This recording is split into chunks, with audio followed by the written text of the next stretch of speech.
Hello, hello, and welcome back to Stairway to Redemption. Today, I welcome Stiz, a personal fitness coach I had the chance to meet at my personal gym. And like me, she had some issues dealing with, addiction, and now she's trying to become an inspiration for other women by helping them, get fit and get back on track physically, but also emotionally back on track. And today she's gonna tell us her story and also her relationship now with alcohol and drugs. Guys, I give you Steez. Steez, what's up? How you doing, girl? Hi, thank you for having me. Yeah, I'm doing great. I just hope whoever is listening in on this, gets something out of it for the next hour. That even if they don't have a drug addiction, but it's a story of becoming better than you were yesterday. And I just love what I do. Awesome. What a great intro. So here at the Stairway to Redemption, we always start with the state of the mind address. So basically, what's going on in your life lately? Something deeper that I'm just doing fine. Yeah, not until recently have I really dug into my vulnerability of like speaking about my past because I feel like especially women we have to put out this like front this image that we're perfect, and especially with like the online trolls, right? And so it was a very big deal for me to be out and open about everything, including like my jail time, my drug addiction, because you never know also what sponsorships you're gonna get in the future, so you don't want to mess that up. But at the same time I feel like talking about how imperfect we are is going to resonate with so many more people, and so that they have like a hope that they can be like that as well and be better. All right, that's wonderful. By the way, shout out to the cat that is trying to be on the camera too. What's your cat's name? Petunia, she Petunia. actually saved my life, this little brat, Oh, oh, really? How? Tell us about it. Yeah, because I got her actually from my ex-boyfriend, and when we had broken up, I was just so down and depressed about everything that I literally wanted to kill myself just because of like past dealing with exes and not thinking that I could ever find somebody to love me who for who I am. And so, but I was just crying in my bed one day, and she was like a little kitten, and she just like snuggles on my neck, and then I was just like, I can't leave her, like, like it's not a baby but it's my fur baby, and it's like, who's gonna take care of her, who's gonna, it's my responsibility. So that's why I decided to just stick it out. Awesome. That's great. Petunia, like the flower, right? Yes, exactly. Yeah, I know a little bit of flower about, like yeah. Um yes, so tell us about your story. Like how did you what led you to struggling with addiction? I just have to preface this by saying I grew up in a very nice household. My parents were very nice. They provided for my sister and I. They migrated from Indonesia to America before I was born, and they never like yelled. They were very soft spoken, and they were just hardworking immigrants, right? Um, but what comes with that is babysitting. My mom had to work full time. My father had to work full time. So they entrusted a babysitter, somebody in the community, to babysit me when I was younger. But they didn't know that she would be taking me to like these crazy places. She was married and she was having an affair. And she would take me to the guy's house, and just I guess while they were cheating, and I was left alone with the guy's brother. And so, things happened, and I was a little kid. I was like 3 or 4, and that definitely traumatized me. And she would take us back to her husband's house, to her house, and she would make me lie to him, Mhm. saying, about where we were, who we were seeing. So I never experienced that growing up. I had a normal family. And so I think that delved into me like toxicity. Like, how do you say toxicity?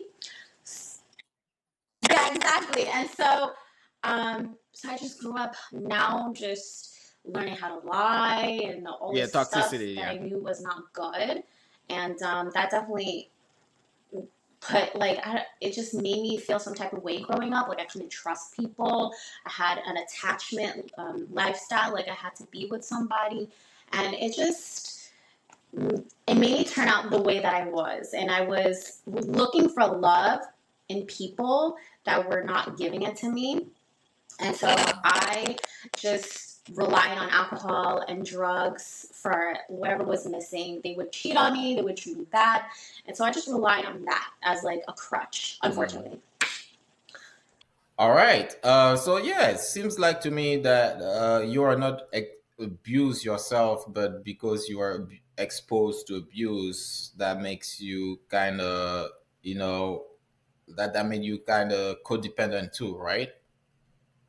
Yeah, and I think it's crazy that when people who experience abuse, they only self-sabotage themselves even more with, I guess self-medicating with the alcohol, with the drugs, instead of just looking at their situation face value and noticing that that person is not meeting me there, and it's like a sense of validation, like I want them to see where I'm coming from and to treat me right.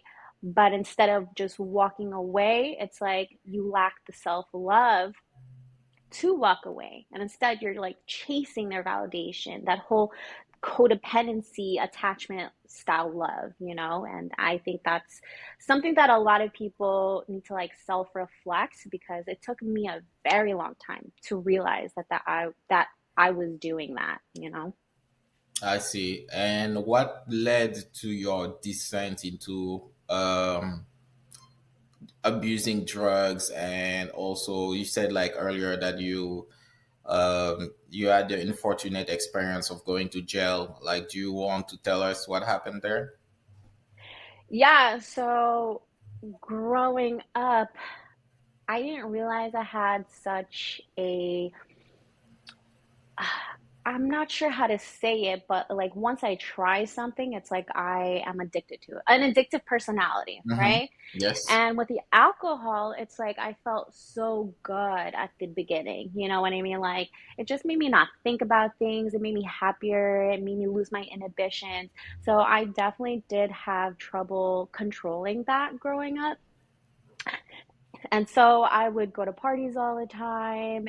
And one time, I got pulled over for a DUI, went to court, went all of that, I had to go to AA, and and so that was just like the beginning of my spiral, and going through those courses, having to pay out of pocket so much, being without a driver's license, it does teach you a lot. It's like, how can you go to work? How can you make money by not having a driver's license? You can't go anywhere. So I feel like you can either be stuck there or be better. And so the second time, because that was the first,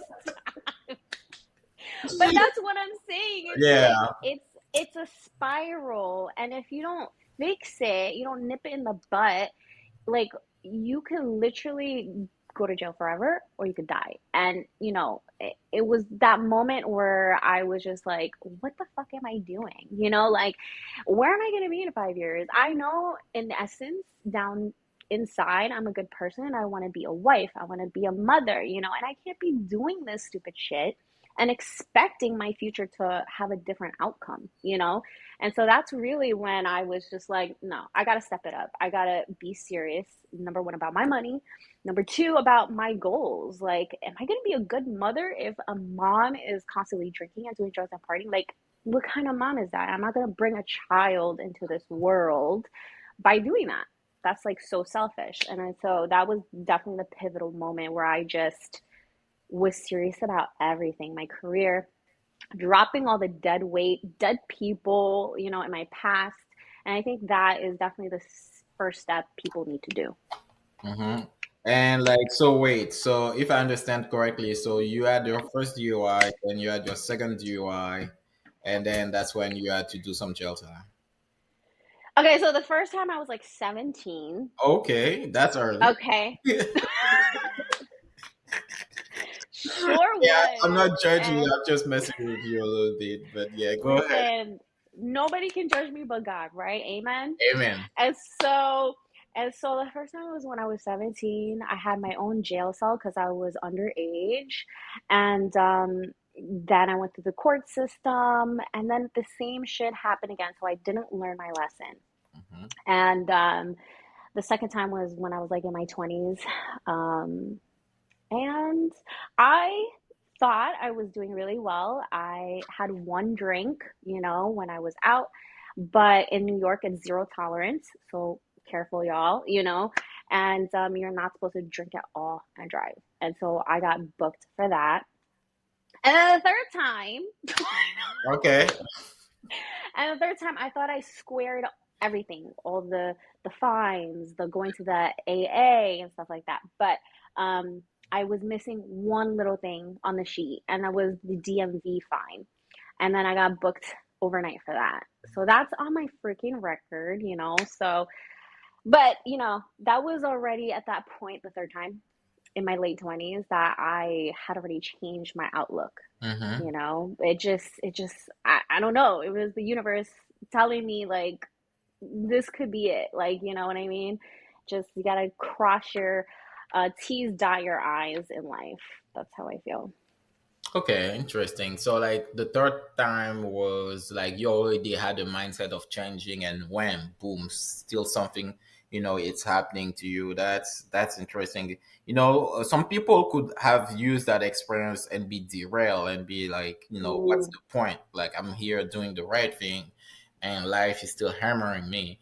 How did you not like, um how did you not fall back into your old habits? What kept you? Yeah, and I want you to expand on this. What helped you going back on track? Like, did you had therapy, like religion, or like, what was your way of getting back on track? All of the above definitely helped me. Hmm? I did go to therapy. I am not a fan of all therapy, especially nowadays. I feel like they do enable people, depending, it's like any other business. The more you can be corrupt and you want more money in your pocket, all right, so I'm gonna tell you that, yeah, sure, you're a unicorn. I don't know. You know what I mean? Like, you're Yeah, enabling that. yeah. But I think you have to take it with discernment, right? So, like, whoever was enabling me, I was just like, no, you're weird. I got to get rid of you. I need real help. Hmm. And I do honestly believe that what really, really helped me was going to church and finding God, because I was never Christian growing up. I was actually born and raised Muslim. Yep.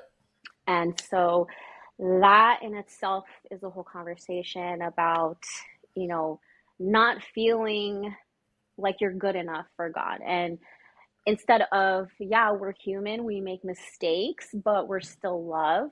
And that actually, psychologically, it made me want to pursue to be better, you know, than having to deal with, oh, I have to do the good thing all the time, or else I'm not going to be loved.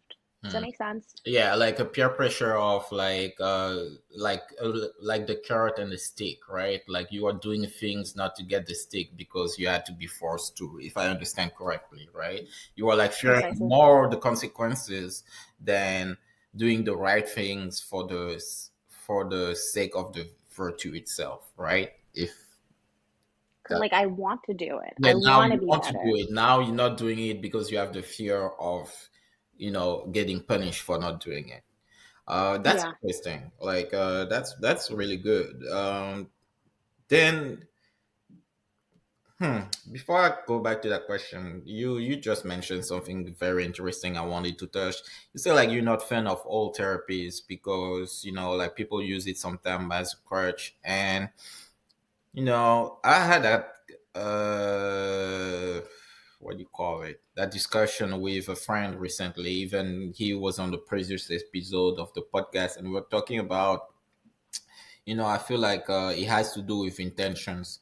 Sometimes people, once they're diagnosed with a mental illness or like some condition, it gives them like carte blanche to act like, as they want. Like, I understand. Same with astrology. Yeah. Like Oh my you say God. you say I'm a Libra, okay? Oh yeah, that's so me, and then I'm gonna act out those things when actuality that's demonic.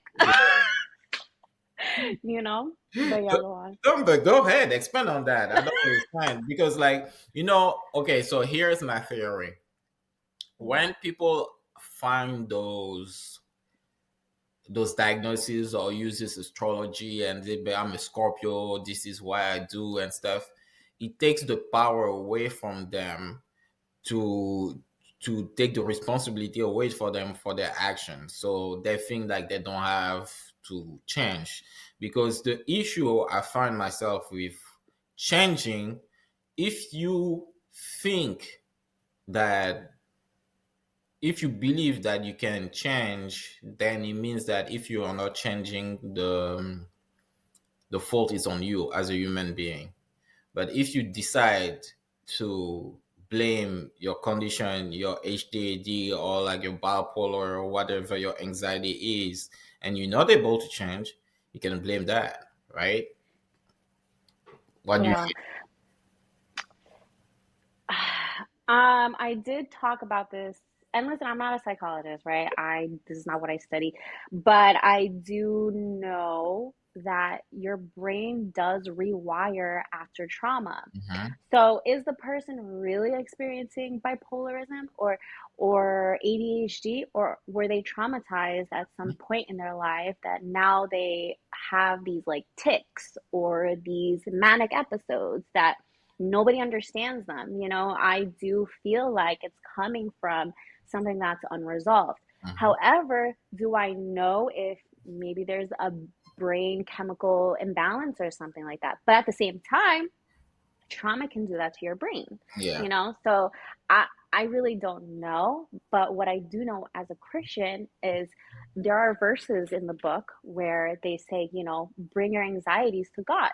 And I think that's where all these things come from. It's like these manic episodes, these OCDs, it's like these traumas, these anxieties, depression. But I don't think it's their fault. I feel like it's something they have to resolve, Mhm. and I think people can change for sure.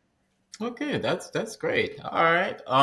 So yeah, let's move on. So today, what's your relationship like with alcohol and drugs?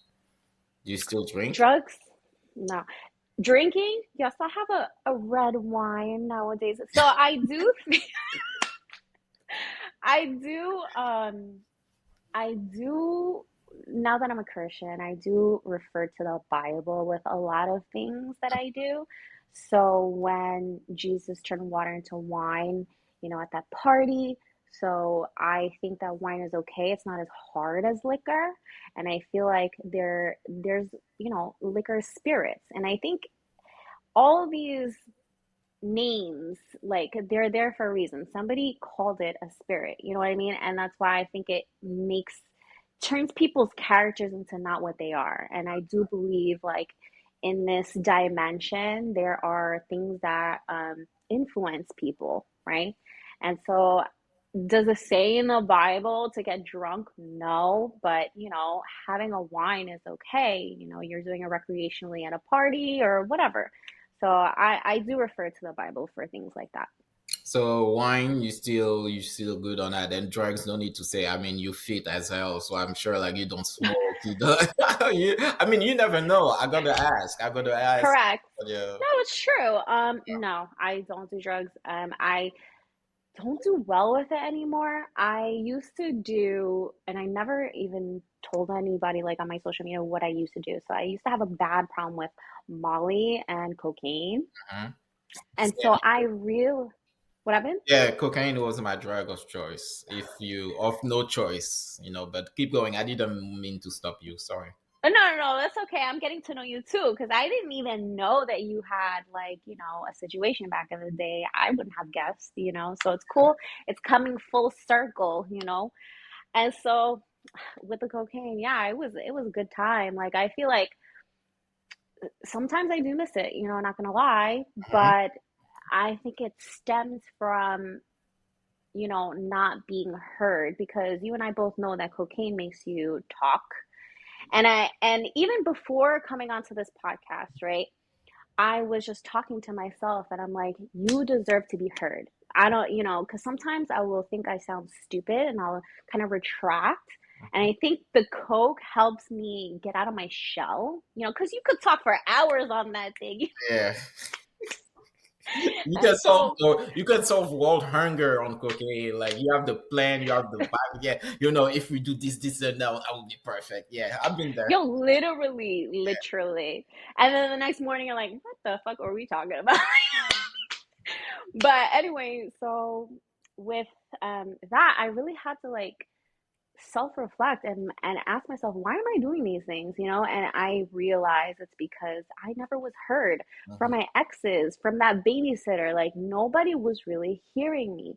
And so um it just gave me a platform to be heard and not to feel like I care about what's coming out of my mouth. Like Mhm. it's unfiltered. And so, and the MDMA, the Molly, it made me happy because naturally I'm just like a depressed person.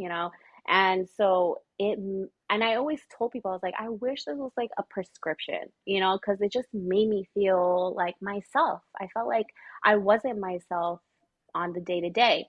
And that is where that addiction comes from because it feels so good. You feel like yourself, Mhm. you're friendly, you're chatty, people like you. When in actuality, it's like, first of all, not everybody's gonna like you. Like, get over that. You know what I mean? But be yourself and don't be afraid to speak your opinion Mhm. because whoever needs to hear it is going to hear it, and whoever doesn't, who gives a fuck? You know? Yeah. But Period. but like coming from a codependency relation and the way you said it that you felt well never heard. What were your I mean, religion is great. You mentioned it earlier, but what are your coping mechanism when you find yourself or in a situation that used to make you want to drink a lot or to do drugs? Let's say, I'm gonna give you a concrete example. Let's say like you're dating somebody new, relationship was great, but it's going off the rails a little bit, and you found that you start having the same feeling that you had before, um, requiring like substances to feel better. Like how do you cope now? Now. So Mhm. now, definitely the gym. Like nobody is that important to me than working on myself, Yeah. and that means going to the gym. I literally on the brink of my last breakup that made me like change my whole ways of like stopping every drug.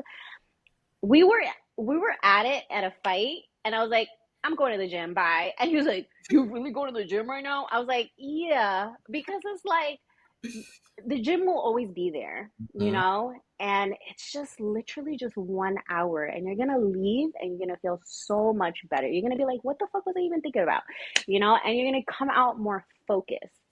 And yeah, just working out, and instead of spending my money on partying and stuff like that, I learn about the body. I learn, I go to fitness events. I meet more people that makes me more inclined to stay in this career, in this industry, and my health. So just surrounding myself with these good events instead of partying. Because, Yeah. like my mama said, no good comes after midnight. So, Your mama is right about that. I mean, and especially in New York. Uh, yeah. but yeah, you said so. Basically, if I understand it right, you just make sure that your environment is safe, right? It's a good environment. But Because you know, you, so go ahead. because Yeah. because you hear of all these stories, and I'm talking to women, right? Hmm? That the wrong man will definitely bring you down, Yeah. you know? And No, it's because, and even vice versa to a man, but my clientele is mostly women. Because like the wrong person can make you out of your character and make you fall back into those old habits, that old you. And you don't have to, you can't blame all of that, but that is definitely a trigger and it's definitely an influence. uh, So find, yeah, like what you said, find better environments yeah. and keep at it. Yeah. No, yeah, because what I was exactly about you to ask, like how difficult for you was it to dump those people, or like you said like dump weight, the dead weight you use the term dead weight. Hell yeah. Yeah. Me personally, I had that term called because I'm religious too, and they're like the people who offended me when I was using the people that I offended myself, like, and I came to the realization that I should forgive them, forgive those who hurt me and wish them the best, even pray for them, even if I don't want them in my life. And I'm sure like some people are doing the same for me to when I hurt them.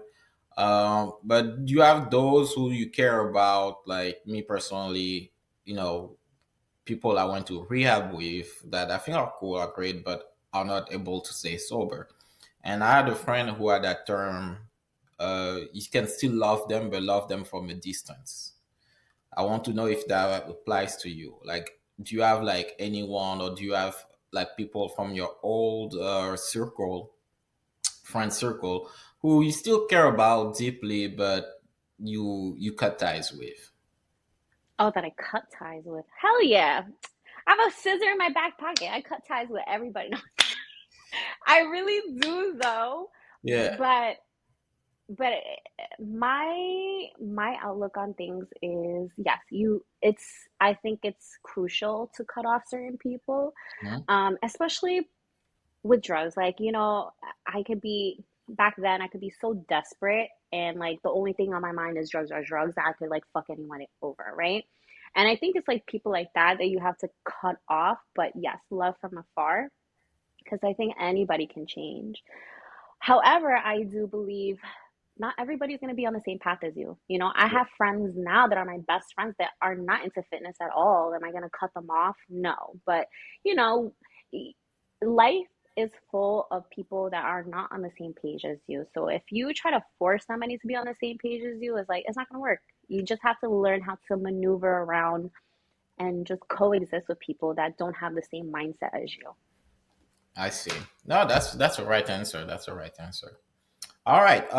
Let's move on toward what you do. Like, so talk to us about how you found purpose into coaching other people. What led you to doing that? So you said yourself, like you use the gym to cope, and even during your last breakup, you you told your guy like, hey, I'm going to the gym because the gym for you is a sanctuary, as I can see. But what pushed you to become a personal coach and to help other women?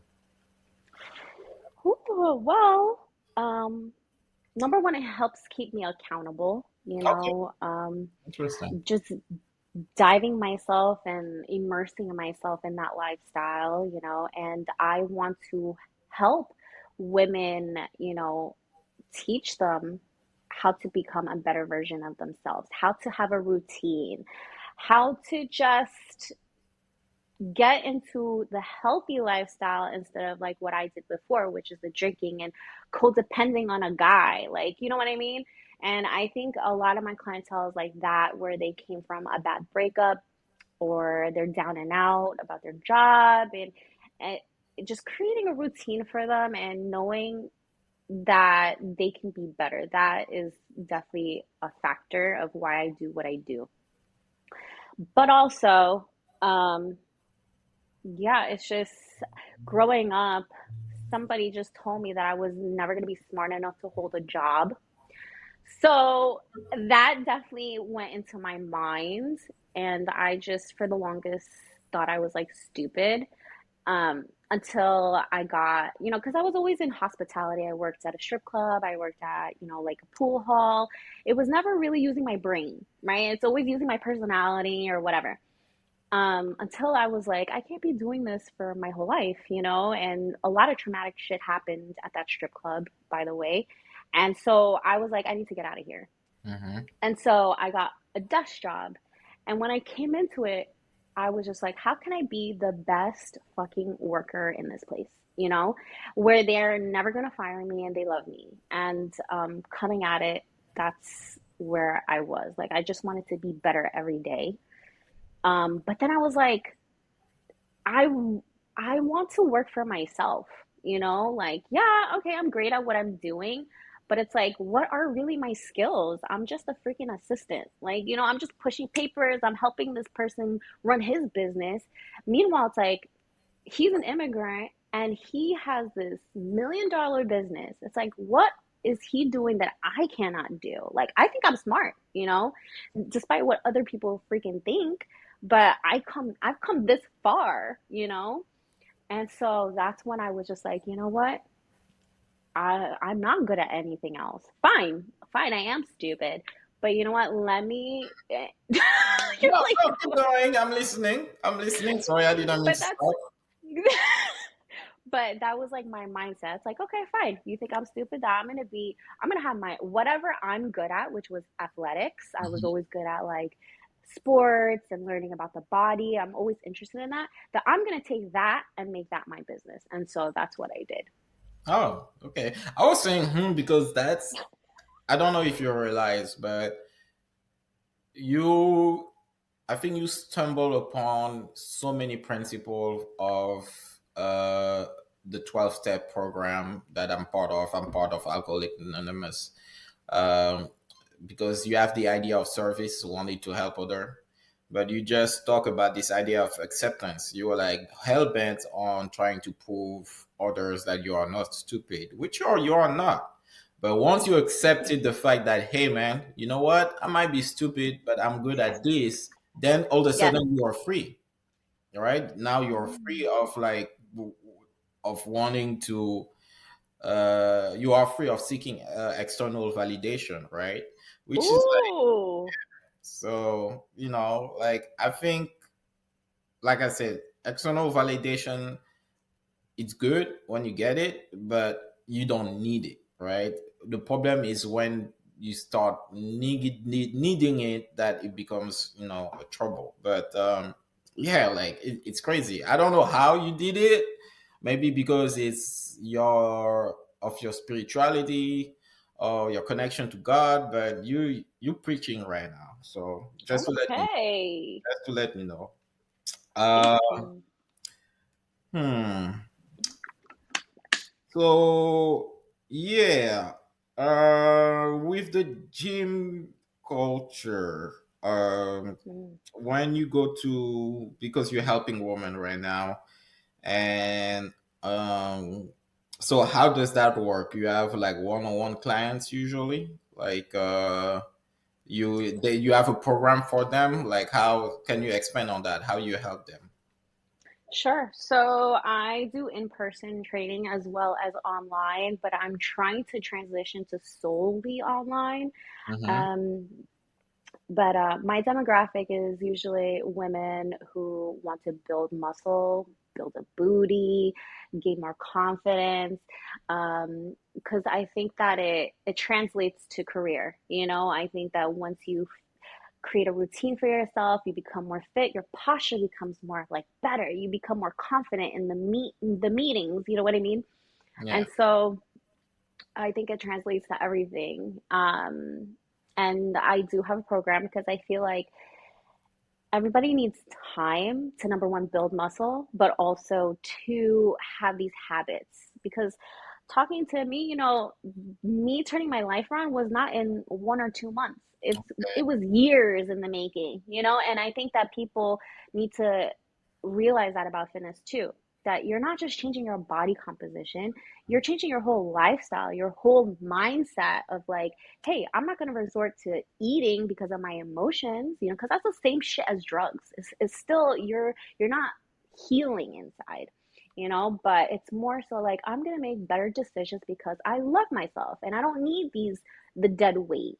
I'm going to become better. So that's the girlies that I train. but that's funny. Yeah, I can see what you're talking about and how it's true. But at the same time, I don't know if you notice there's that wave of people, especially on social media, who pretend to have the solution or what's going to work for you. You have the people who swear by keto. You have like the carnivore diets. Yeah, you have the people who are like no carb, do this, do that. And I think in this noise of social media where everybody need to take like a fucking like sorry, take a fucking side, you have a lot of grifters, like a lot of people who only swear by this because they're trying to sell you a product. So how you make your voice heard in that whole noise, like how you differentiate yourself? Yeah. So I don't define myself, but what I've heard from other people is that they picked me as their coach because Mhm. of how transparent I was and Yeah. how I'm more like realistic of like this is your lifestyle. I'm adapting to your lifestyle. I'm not going to force you to be keto or carnivore. You know what I mean? Like this is about you reaching your fullest potential in your own time frame and in your own way. So that's why I'm very flexible with my plans because I know like people are not going to follow a meal plan that they've never even cooked at home. They always go to Chipotle. You know what I'm saying? Like, so I'm not Yeah. going to force them. I'm not going to force them to cook every meal. Like, it's all about having that conversation, actually wanting to help that person, whatever, however the case may be, and putting my ego away because I know what works for me. I know what works for the majority of women, but there are outliers that Mhm. don't work that way, that cannot work 5 times a week, working out at the gym, that do not cook at all. So it's definitely, there's no black and white in life. There's no black and white. Just like how we talked about, not everybody's going to like you. It's Yeah. just how do you navigate through that?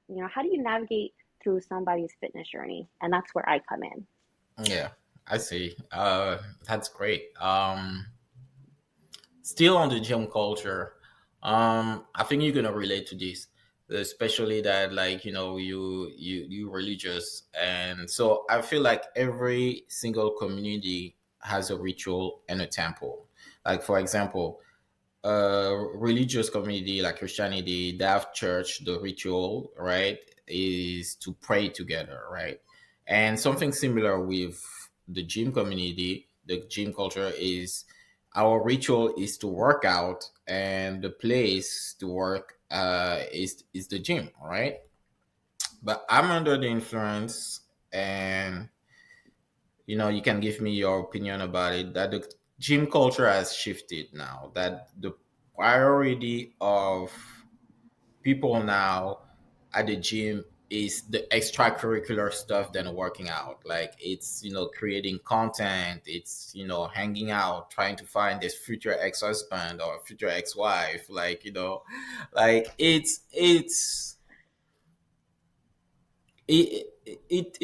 bothers me a little bit, right? Because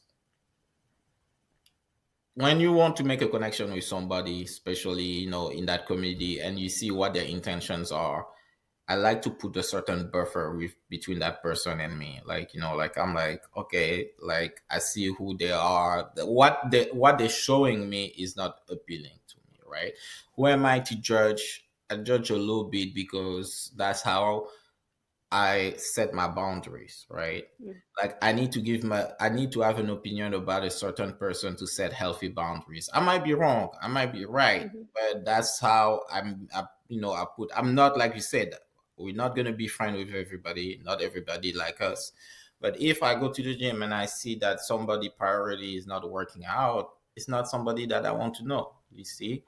And yeah, how you navigate your that space? What's your take on it, by the way? Yeah, just My take on it is, listen, I'm guilty of creating content at the gym, but I think that if you you see me long enough, you know that I work out really hard, Oh you yeah, know? of course. No, yeah, you're different. Yeah, no, like Thank you. yeah, no, you. I seen you work out. I seen you create content, and your content Mm, has a purpose. It's a content to help others, right? Your yeah. intentions are well known, and I think your intentions are pure, right? You're not selling ass. Like it's not what, like I like I sell ass programs. yeah, exactly. You sell ass program for people, but no, it's not soft core porn. Like like So okay, so, I'm with yeah, go ahead. yeah, That's I'm with you on that because it's I had to make my own boundaries of how do I sell group programs, and I don't want to, you know, be one of those types of influencers. I want to actually create and produce educational, videos, tutorials, and programs. And that's where I think the mindset shift helps because it's not just glute building, it's, building habits and stuff like that. Do yeah, that stuff bothers me at the gym, but at the same time, it's like I get it. It's, now is the age of technology. It's like that's another form of a career, is like being a fitness influencer. But I don't agree with fitness influencers turn into coaches without having a certification. That I don't like because I think that's full of shit. And first of all, you need to know what you're doing. It's like any business. Are you going to be an accountant and you just play an accountant on Instagram, or are you going to really get the certifications and licenses? Like yeah. that bothers me. No, that's a total take, and people follow those because they look good. Uh, like me, I wouldn't have the pretension of being a fitness coach just because I know how to box and I can work on my own body. But I will not be like, oh, let me coach you. Like I'll be like, I know how to throw a few punches. I can teach you that, but I'm not gonna teach you about diet. I'm not gonna teach you about like lifting weight because I don't have an expertise on that. I just know what works for me. And it's sad to Mm-hmm. see the pretension that everybody is a coach now online, like like it's hard to distinguish. But yeah, like it kind of it is what it is, but Yeah, I think that it definitely, how do you say, dilutes like the knowledge and like the credibility of so many great trainers out there, just because of people who have good editing skills and marketing and stuff like that. But I think in the end, people are going to see through the bullshit. And I think that the true people who actually know what they're doing and actually take this seriously Mhm. are going the rest are going to fizzle out, and the real people are just, the truth always, how do you say, outshines in the light. Yeah, So truth yeah, always there comes out. Yeah, that's true. for sure. And also another benefit of that is that the potential clients that were able to see to the BS and then came to you should be probably easier, more realistic clients, right? To deal with, right? Because they have a better idea of what the work entails, right? Yeah, I've had people who, listen, you go to the gym, you see even certified trainers that are like, what are they doing? You know what I mean? Like, Yeah, so I feel like these people who are unhappy, yeah, sure, they try that, but now it's like, okay, you're coming to the real deal. Like, I'm gonna help you. yeah, yeah, definitely. What else we Oh yeah, I wanted to talk a little bit about what's your take on Ozempic? I know it's far there, but since you're in the fitness world and you help people, so what do you think of the GLP-1, so Ozempic and all their derivatives? Well, there are some people who need it, but as far as people who use it solely to lose weight, I'm not here to judge, because like I do train clients that have used it or are using it. Hmm. But I think that instilling a healthy relationship with food and the lifestyle is so important because you're not going to be on it forever. You know what I mean? And you are going through muscle atrophy. Like you're deflating. And the older that you get, you need to build your muscle. Like elders, senior citizens, once they fall, they break a hip, that's it. That's Like they go to hospital and they might die. And you don't want to get to that point where your bones are so weak and you have no muscle. And that's what happens with Ozempic. So now is crucial that you get a weight training coach and go to the gym and be active. Do boxing. Do something, even boxing, the pressure on your bones is good for you. You know what I mean? So yeah, it's like it's like, okay, you took it, you see your results, now get your ass in the gym. yeah, exactly. Yeah, that's well said. Yeah, me personally, I like I said always, and I probably repeat myself. It has to do with intentions. What are the intentions of the people who are using those, those drugs like Ozempic? Is it with the idea of kickstarting good habits or using shortcuts, right? But yeah, it's what I think it's difficult. It's people who are on that way to discern people's intention actually, right? You see a certain behavior, you wonder what their intentions are. Sometimes you might be right, sometimes you might be wrong, but that person can always lie and be like, okay, for example, um with recording at the gym, right? You have people who are like, what do you record for? To see your form or to post on social media to have the external validation, right? The person can tell you, like, I'm just recording my form, but do you believe them? Like, you know what I'm saying? Like, it's just like there's sometimes because the behavior sometimes doesn't match what they're saying, right?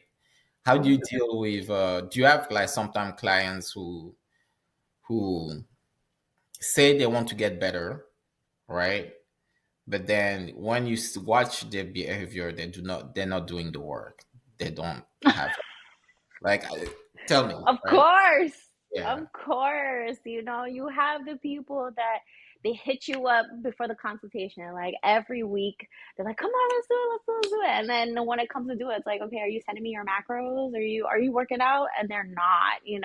yeah, So, but that's part of the job. I mean, the job is trying to get them back on track. But at the same time, it's like you can't save people. They have to want to save themselves at a certain percentage, you know? yeah. True. Like, yeah, that's something that me personally I need to learn. Like the idea of like, the concept that like I cannot save them, that they need to save themselves. It's not because you're helping them, you're showing them the path that like they're gonna be saved, right? They need to do the work themselves. Um, what else here I had to talk about? That was a good question about those Ozempic, though. Yeah, like if you want to get canceled, Cancel me. mm, they cannot cancel you. Um, yeah, Ownership is freedom. yeah, exactly. All right. Right. What did I have here? Sorry, a little bit. Um, oh, here we go. Yeah, we didn't. So, we talk about your purpose in coaching, and I circle here that like you being vulnerable, like because like that's how I found out that that you had like some struggle in the past with substance abuse. Yeah. um do you think people romanticize the struggle too much lately? Like everybody wants to have like struggles and stuff, like like, okay, maybe I'm bugging, but You're like, about to be canceled. oh man. watch. Watch your words. Oh yeah, like no, there is a kind of, I feel like I'm Like under the victim impression. mentality? Yeah, Like victimhood? What yeah, what are your thoughts on it? What do yeah, you mean? yeah. Victim mentality sometimes that like like a trauma racing, like trauma competition. Like my trauma is worse Yeah. than trauma. I didn't have that feeling from you. What I had was a genuine like, hey, I used not always used to be like this. boom, Yeah. like, this is my mugshot, this is my thing. There you are being vulnerable. But Yeah. Oh yeah. I think some people really do. They make it their personality, yeah, and I think it's because then you don't have to take accountability. It's like what you were saying before. It's like they place the blame on that instead of looking in the mirror and being like, actually, yeah, I am eating like shit or I am drinking too much. You know what I mean? So I definitely think that. There was like this Jubilee, I don't know if you follow YouTube and the stuff like YouTube that, but channel. yeah, there Yeah, was that yeah. Uh, there was this one with like it was like 20 people versus a millionaire, which was that PD guy. I don't know.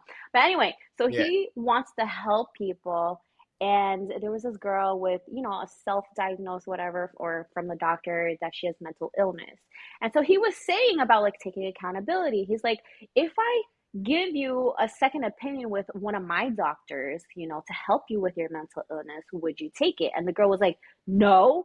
But in my head, I was like, why wouldn't you? He's giving you a free doctor to Yeah. give you a second opinion to help you. But I think she's so stuck in wanting her mental illness to be her personality that she's Mhm, going to blame everything on that, And there are people like that. mhm. So, Yeah, that's true. but then Um, they're going to be stuck forever. So, jeez, damn. Okay, all right, all right, all right. Let's finish with this. Yeah, we're about to hit the hour mark. If you were to find, it could be someone else, or if you were your younger self in the situation you used to be in, and now that you are you, right? What would you tell your younger self or the person who are struggling? What would you tell that person with the knowledge that you have now?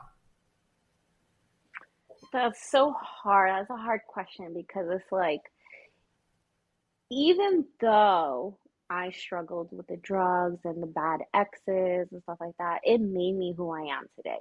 It made me wiser.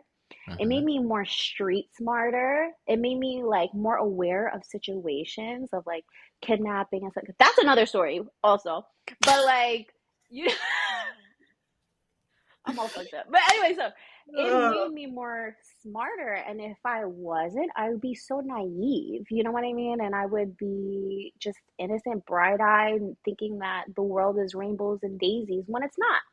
And, but what I would do is I would honestly just like hug my younger self and be like, just Hmm. keep going. Just keep going. You're freaking strong and you are smart, and just keep going. Like, because I do have, and I still do, like suicidal tendencies, from all just like the stress, the depression, shit that has happened to me in the past. But I do believe it builds so much character just to see what's going on years from now, and just you're so much stronger than that, that Hmm. just keep going. Yeah, wow, that's great. Like, I wouldn't have thought of that, but yeah. So this is the end of the interview. This is the moment where you plug your where we can find you, what's coming up next, what you have in the pipeline. The floor is yours. So you can find me on Instagram or TikTok. Just search up my name. It's Stiz Santosa, Stiz Santosa. And you can find so much educational, valuable posts out there, not just, booty. But it's almost the new year, guys. 90 days ish till the new year. You have 3 freaking months to get on track because the holidays is coming. It's Halloween candy, it's Thanksgiving feasts, Christmas parties. Y'all gonna eat, and then New Year's is champagne. Like, do you want to feel good in your dress, or you want to wear Spanx? You want to wear that Skims, or you want to keep readjusting and feeling bloated? Like, get it together. Train with me. Per. All right, what a perfect way of guys of closing, and I will see you in a few weeks. Thank you, guys. Okay. Bye. Thank you. Bye.